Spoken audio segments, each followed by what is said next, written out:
মা টিয়া, তাড়াতাড়ি বাইরে আয়। দেখ রে মা, সত্যি কত বড় একটা কাঁঠাল গাছ হয়েছে, আর গাছে কত কাঁঠাল ধরেছে। সুন্দরপুর নামে সুন্দর একটি গ্রাম ছিল। সেই গ্রামে ছোট্ট টিয়া তার মায়ের সাথে থাকতো। অনেকদিন আগে টিয়ার বাবা অসুস্থ হয়ে মারা যায়। তারপর থেকে টিয়ার মা শেফালি শিয়ালিনী অন্যের বাড়িতে কাজ করে মা ও মেয়ের জীবিকা নির্বাহ করত। মা, ও মা, আজ যে স্কুলে ফি দিতে হবে। স্যার তো বলেছেন আজ যদি আমি ফি দিতে না পারি তাহলে নাকি আমাকে স্কুল থেকে বের করে দিবে। ও মা, তুমি আজকে স্কুলে গিয়ে ফি দিয়ে আসো না, না হলে যে আমাকে স্কুল থেকে বের করে দিবে। তুই কোনো চিন্তা করিস না রে মা, তুই স্কুলে যা, আমি টাকা জোগাড় করে গিয়ে স্কুলে ফি দিয়ে আসবো। তারপর টিয়া রেডি হয়ে স্কুলে চলে যায়। টিয়াকে তো বললাম আমি গিয়ে স্কুলে ফি দিয়ে আসবো, কিন্তু এখন আমি টাকা কোথায় পাবো? আমার হাতে যে একটা টাকাও নেই। ওগো, তুমি আমাদের ছেড়ে কেন চলে গেলে?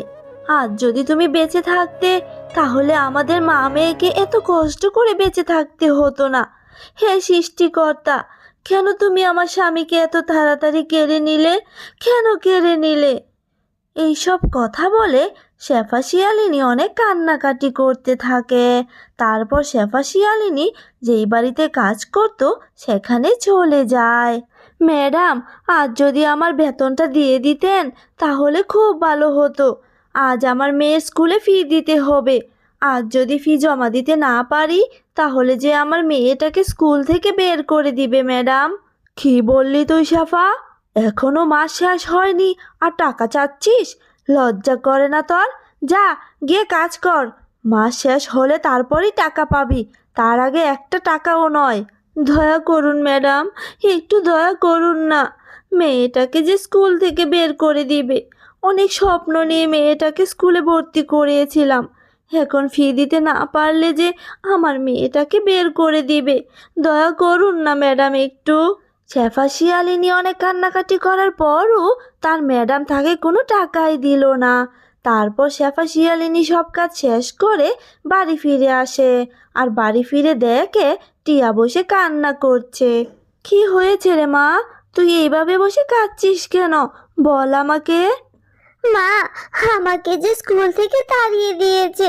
তুমি না বলেছিলে টাকা জোগাড় করে ফি দিয়ে আসবে? তাহলে তাহলে তুমি কেন যাওনি মা?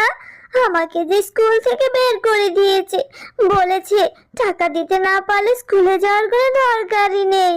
মারে, তুই আমাকে ক্ষমা করে দে। আমি অনেক চেষ্টা করেছি, কিন্তু কেউ আমাকে একটু সাহায্য করেনি রে মা।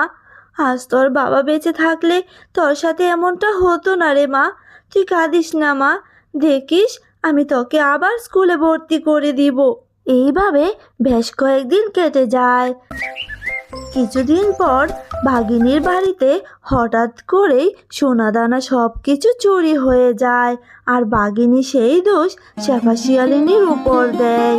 শয়তান চুন্নি কোথাকার, তুই কি ভেবেছিস আমি কিছুই বুঝতে পারবো না? ভালোই ভালোই আমাকে সব ফিরিয়ে দে বলছি, তা না হলে কিন্তু এর ফল ভালো হবে না। ম্যাডাম, আপনি এসব কি বলছেন? বিশ্বাস করুন ম্যাডাম, আমি চুরি করিনি। চুপ কর মিথ্যাবাদী, আমি খুব ভালো করেই জানি চুরিটা তুই করেছিস। তুই আমার কাছে টাকা চেয়েছিলি, টাকা দেইনি বলে তুই চুরি করেছিস, সেটা আমি খুব ভালো করেই জানি। আবার মিথ্যা কথা বলছিস। ম্যাডাম, আপনি না জেনে শুনে আমার উপর এত বড় অপবাদ দিয়েন না ম্যাডাম। আমি চুরি করিনি, বিশ্বাস করুন আমাকে, আমি তো এই কাজটি করতেই পারি না। ও, চোরের মায়ের বড় গলা, চুরি তো চুরি, আবার সিনা চুরি। তুই এইভাবে শুনবি না তো? দূর হ আমার বাড়ি থেকে, আর যেন কখনো তোর ছায়া পর্যন্ত না দেখি। ম্যাডাম, আপনি দয়া করে আমার সাথে এমনটা করবেন না। আমাকে কাজ থেকে তাড়িয়ে দিলে আমার মেয়েকে নিয়ে কি করে থাকবো? আমার মেয়েটা যে না খেতে পেরে মরে যাবে ম্যাডাম। আপনার পায়ে পড়ি, আমাকে কাজ থেকে তাড়িয়ে দিবেন না ম্যাডাম। তোর মতো চোরকে বাবা আমি আমার বাড়িতে রাখবো না। এক্ষুনি বেরিয়ে যা বলছি, আর কোনো কথাই বলবি না। ভাগিনী শেফালি শিয়ালিনীর কোনো কথা না শুনেই বাড়ি থেকে বের করে দেয়। আর শেফালি শিয়ালিনী কাঁদতে কাঁদতে বাড়ি ফিরে আসে। কি হয়েছে মা, তুমি এইভাবে কাঁদছো কেন? ভাগিনী ম্যাডামের বাড়িতে চুরি হয়েছে রে মা।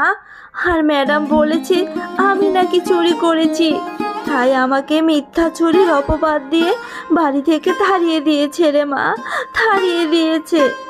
এইসব তুমি কি বলছো মা? তাহলে আমাদের কি হবে? আমাদের সংসারটাই বা কি করে চলবে? তাহলে কি আমার আর স্কুলে ভর্তি হওয়া হবে না মা? তুই একদম চিন্তা করিস না রে মা, দেখিস একদিন সব ঠিক হয়ে যাবে। সৃষ্টিকর্তা আছেন তো আমাদের সাথে, দেখবি উনি ঠিক আমাদেরকে সাহায্য করবে। তারপর টিয়া মন খারাপ করে একটা গাছের নিচে বসে কাঁদতে থাকে। আর টিয়ার কান্নার শব্দ শুনে তখনই সেখানে একটা পেতনি আসে। এই তো, এই তো পেয়েছি, আমি আমার শিকার পেয়ে গেছি। ও কতদিন হয়ে গেল মাংস খাই না, অনেকদিন পর একটা শিকার পেলাম। সে কি, এটা তো দেখছি কচি মাংস, তবে তো আর জমে যাবে। এইসব কথা বলে পেতনি অনেক হাসতে থাকে। আর টিয়া পেতনির কথা শুনে একদমই ভয় পায় না। এই মেয়ে, এই, আমাকে দেখে তোর বুঝি একটুও ভয় লাগছে না? তোমাকে দেখে কেন ভয় পাবো বলো? কেন ভয় পাবে মানে? আমি যে তোকে খেয়ে ফেলবো, তোর কি মরার কোনো ভয় নেই? না, নেই। তুমি আমাকে না খেলেও আমি না খেতে পেরে এমনিতেই মরে যাব। কেন, কেন, কেন রে? তোর কি হয়েছে? তুই এইভাবে কেন বলছিস? তারপর টিয়া পেতনিকে সব খুলে বলে। আর টিয়ার কথা শুনে পেতনির অনেক মায়া হয়। আহারে, তোদের কত কষ্ট, বেঁচে থাকতে আমারও এমন কষ্ট ছিল, তাই তো আমি গলায় দড়ি দিয়ে আত্মহত্যা করেছি। আমি আর তোকে খাবো না রে, তোকে দেখে যে আমার ভীষণ মায়া হচ্ছে, কারণ আমার জীবনটা তোর মতোই কষ্টের ছিল। আমি তোকে সাহায্য করতে চাই। কি বললে তুমি? তুমি আমাকে সাহায্য করবে? হ্যাঁ রে, আমি যখন বলেছি আমি ঠিক তোকে সাহায্য করব। এরপর পেতনি জাদু করে একটি চারা গাছ নিয়ে আসে। এই নে জাদুর চারা, এটা কোনো সাধারণ চারা নয় রে, এটা হলো জাদুর কাঁঠাল গাছ। এই গাছের কাঁঠাল কখনোই শেষ হবে না, তোরা যত ইচ্ছা খেতে পারবি, আবার বাজারে বিক্রিও করতে পারবি। এই কাঁঠাল বিক্রি করে তোরা সারা জীবন সুখে দিন কাটাতে পারবি। তুমি সত্যি বলছো পেতনি? এই গাছটি জাদুর গাছ? হ্যাঁ রে, আমি তোকে সত্যি বলছি। এবার একটু হাসি দে তো পাগলি মেয়ে। যা তাড়াতাড়ি বাড়ি গিয়ে এই চারাটি রোপণ কর। আর শোন, কখনো কোনো দরকার হলে তুই আবার আমার কাছে আসবি, আমি তোকে যে কোনো সময় সাহায্য করব। এরপর টিয়া সেই জাদুর চারাটি নিয়ে বাড়ি চলে আসে। মারে, তুই কোথায় গিয়েছিলি? আমি তোকে সেই কখন থেকে খুঁজছি, কোথাও খুঁজে পাচ্ছি না। তোকে না পেয়ে আমার যে ভীষণ চিন্তা হচ্ছিল। আর এটা কিসের ছাড়া নিয়ে এসেছিস তুই? এরপর টিয়া মাকে সব কথা খুলে বলে। আর পেতনির কথা মতো টিয়া জাদুর চারাটি পুকুরে রোপণ করে দেয়।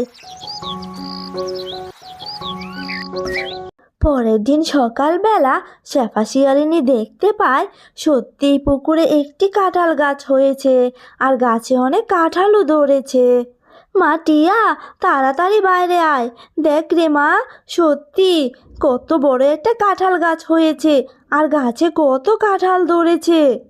দেখেছো মা, দেখেছো? পেতনির কথাই সত্যি হয়েছে। এবার আর আমাদের কোনো অভাব থাকবে না। তোমাকেও আর অন্যের বাড়িতে কাজ করতে হবে না। আমি আবার স্কুলে ভর্তি হতে পারবো। হ্যালো বন্ধুরা, গল্পটি ভালো লেগে থাকলে চ্যানেলটি সাবস্ক্রাইব করে দিও আর পাশে থাকা বেল আইকনে প্রেস করে আমার পাশেই থেকো। ধন্যবাদ সবাইকে।